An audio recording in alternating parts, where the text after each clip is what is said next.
Hey guys, Ed from Paranormal Link, Ohio here, back at it again with another podcast episode. Tonight's podcast episode is about the Vallisca Axe Murders. And I have all new equipment. I have a new soundboard, I have a new microphone, so I'm trying this out for the first time. And I just want to see how you guys think it works. Like, it sounds good. If it does, cool. If it doesn't, let me know. Because I really want this to work out. I mean, it's got all sorts of crazy sounds on it, and I can change my voice and all this other stuff, so... You know, maybe we'll use that one day in the future for something else. But for now, I'm using it for a better podcast experience for you guys. It should drown out all the background noise and everything else like that. That way you guys don't have to hear that crap anymore. So, without further ado, we are going to go right into the episode. And again, with every episode, I do my research online and through books and try to find everything out that I can about, you know, what I'm talking about. So, let's get right into it. Vallisca, Iowa, a small town about an hour away from Omaha, Nebraska, and 2 hours away from Des Moines, Iowa. In the summer of 1912, a mass murder rocked this town of less than 2,000 people and spread fear throughout the homes of Midwest families for years and years and years. In Vallisca, crimes and violence were the last things on the minds of the individuals living there. Doors were left unlocked, neighbors were always friendly, and everyone knew one another in some way. This all changed after the morbid deaths of 8 individuals at the home of Josiah and Sarah Moore. So, I'm going to go deeper into that. Let's talk about how they were killed, and we'll find out who was killed. So, these were the people that were all killed: Josiah the father, Sarah the mother, and their children: Herman Montgomery, Mary Catherine, Arthur Boyd, Paul Vernon, and 2 visiting girls, Ina May and Lena Gertrude Stillinger, were all killed viciously one night by a still unknown murderer. He came into the house, and one by one, he brutally killed them. He either hit them with the front of the axe, the sharp end, or he bludgeoned them to death with the blunt end of the axe. They found the little girls who were between the ages of, it went from like 5 to 12. They found the 12-year-old, and they found one of the younger girls completely naked on their stomachs. But thank God they were not violated. At least back in those days, that's, you know, what they found out with their testing. Like, they don't have the things that we have, you know, they didn't have the things that we have today. But they also found, this is the weirdest thing ever. When I research this stuff and I find this stuff out, I'm just like, the depravity of people, and just the absolute insanity of psychopaths is just, it's just insane. You know, he brutally killed these people and possibly SA'd, you know, the girls. But yet they found a pound of bacon that they know he used to penetrate and to get himself off with the bacon. So the detectives and everybody came up with the conclusion that he was having intercourse with the bacon while he looked at the young girls after they were dead. And he bludgeoned their faces in so bad that their skulls were caved in, and the only thing you would see would just be a hole where the face should be, and brain matter and blood. And he just went to town on bacon while looking at dead bodies. He murdered Josiah and Sarah, just chopped them up, bludgeoned them, and the other children he did the same. He just chopped them up, bludgeoned them, and just choked them, beat them, whatever he wanted to do to them.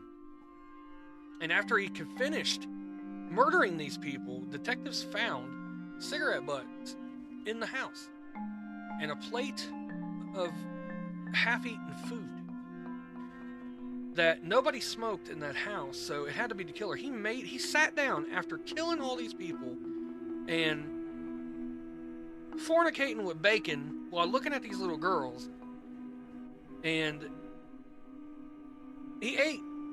He was hungry, and he ate a meal, and then he smoked a cigarette, and he sat there, and Then he left. How you could just do that to all these people, all these innocent people, and then just be like, hey, I'm hungry. I think I'm going to make a sandwich. And then, you know what? That was a good sandwich. I think I'll have a smoke. And then I'll leave. I just don't understand it. And this was in the wee hours of the morning. I think it was like 2 in the morning, 2 or 3 in the morning when this happened. And he got away. Like, they could not find him. But they had their list of suspects. And let me tell you about these suspects. This is going to rock your world. Yeah, the one suspect was Reverend George Kelly. A reverend. Back in those days, they were considered, just the highest of the high because they're the people of God. Well, they had him in their sights because he asked a lot of questions about the murder. He would even go to the house and help them investigate. And he would ask questions, and he knew some things about the murders that nobody else would know. And he was let go, and he was considered not the killer. Then there was Frank F. Jones, and Frank Jones was a high member of society. And they singled him out because he had a bad tiff with Josiah. All these guys had a bad tiff with Josiah. So just about every one of these people would want to kill him and his family members. And it wasn't nothing major. It's just over some stupid stuff like money or something like that. And so the list goes on. And these are some well-known people: William Mansfield, and this guy named Loving Mitchell, Paul Mueller, and Henry Lee Moore. Now, Henry Lee Moore is not related to Sarah and Josiah Moore. So they had all these people in their sights, and the big ones was Reverend George Kelly and Frank F. Jones and William Mansfield. Those three in particular were, sought after the most because, one had a criminal background, and then one was a high up member of society, and one was a reverend. They couldn't just understand why it happened. So they searched and they searched and they searched and they searched and searched. They had no evidence on any of these people, and they never really found out. They had thoughts that maybe the killer jumped the train and just left town, and that was just the end of it. So that's just a brief backstory of the murders itself. Now let's get into the paranormal aspect of it. I found some different people's testimonies, and they want to remain anonymous. So they were asked, like, did you experience anything in the house? And one person said, I would describe being at the house as heavy, creepy, and informative. The tour guides were very forthcoming with the information and facts about the house. You can definitely feel a sense of sadness when you enter the front door. Another person said, my experience can be described as informative, spooky, and fun. It was so cool to learn about what happened at the house. I understand how a whole family being murdered was cool, but that's me, I guess. Even if you don't experience any paranormal activity, the crime committed makes it a spooky house in general. It would be a good place to visit if you are a true crime fan. And that's true. I'm a true crime fan. I like true crime shows, and documentaries, and books. And so it peaks on both sides of the world for me, like my paranormal side and my true crime side. But I would not sit here and say that it was cool. Like, reading this stuff, I didn't one time say, man, this is cool, this is awesome. I'm like, I literally said, holy shit, this is kind of fucked up. And, oh, I probably shouldn't have cussed. I'm sorry, guys. Like, this is kind of messed up. And these poor people, oh my God, those poor children. So when I read this guy's experience, like, it baffled me. So it goes on. Another person said, absolutely. For the entire tour, I felt like there was someone watching me. just had that feeling of eyes on the back of my head, and it made me get goosebumps. My friends and I were also lucky enough to get some male and child voices on an EMF recorder. There were also some distinct footsteps heard in the attic upstairs. It was really creepy. Now, it is well known that you will get children's voices inside the Vallisca house. And they also say that the spirit of the murderer is inside the house as well. So you got to think about it. All these people are trapped in this house. The murderer, all the people that died in this house, their energy and everything still is there.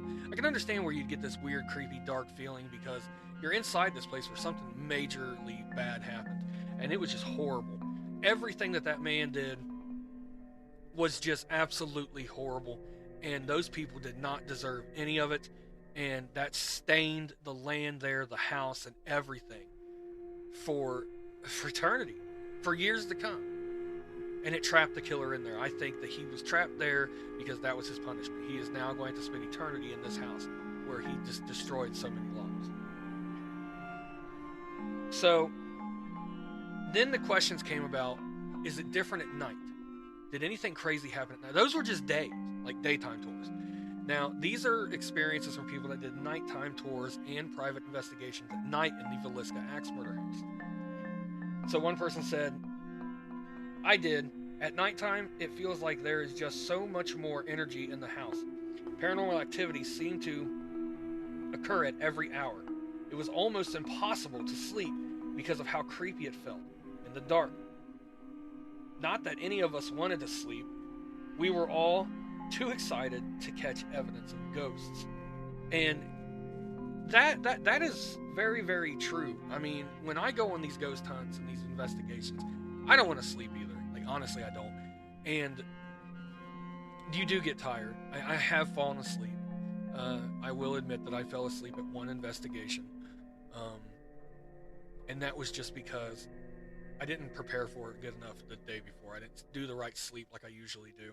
If I have an investigation that's going to be all night long, I stay up all night 2 days before, then I sleep all day of the day of, and then I get up when it's time to go. Like, I used to work third shift. I get that. Nobody ever gets used to it. Never. But it's good to have some type of sleep. But I remember that day I went to work, and I worked all day. I worked a 10-hour shift. And then I came home and did housework and, played with the kids and stuff. And then I left and went to this investigation. And I'll tell you what, I passed out. Like, I was tired. Like, I was tired. But anyway, the Vallisca house, like, they say you hear children's voices, children crying. They say you can hear the killer's voice saying, I killed them. Like, everybody always gets an EVP recording of I killed them. And children saying, help me, please help me. And children crying. A lot of people go inside the house and they can't stay in there very long because it's just too much. Their body just wants to shut down. They get very ill, very sick, very nauseated, and they have to get out of the house. Like, the only way to fix it is to get out of the house. So that's what they do. And to this day, you can still get tours done there. You can still go through the house and you can get the paranormal activity for yourself, the evidence that you need to get. I mean, I would recommend doing it. And Vallisca Axe Murder House is very, very giving with the evidence. You will not miss a thing, especially at night. You will not miss a thing. It is very worth it if you have to drive far away, because I live far, far, far, far, far away, and it's worth it. It is very haunted. I believe the land is stained, the house is stained because of all the horrible things that happen. So, I hope you guys enjoyed tonight's episode. I hope that the audio sounds better than what it did before. And remember, you can go to paranormallinkohio.com. There you can look at some of the crystals and the sage bundles we have for sale and the jewelry we have for sale to go with it, whether it be necklaces, bracelets to go along with the crystals. And you can check out some old investigations. You can check out some old ghost stories that we put on there. You can check out. And the ghost story is a true paranormal event that has actually happened. And I tell the story of it. Whether it be investigations that I've been on, which a lot of them are, and then there's investigations that some other people have told me about because they don't want to come out themselves and say that they did it because they're afraid of the backlash. I myself don't care. You can call me a weirdo. You can call me crazy, whatever. I don't care. I'm going to do this to the day I'm dead. You know, I started doing this in 2005, and I'm not going to. And I had experiences back when I was a kid.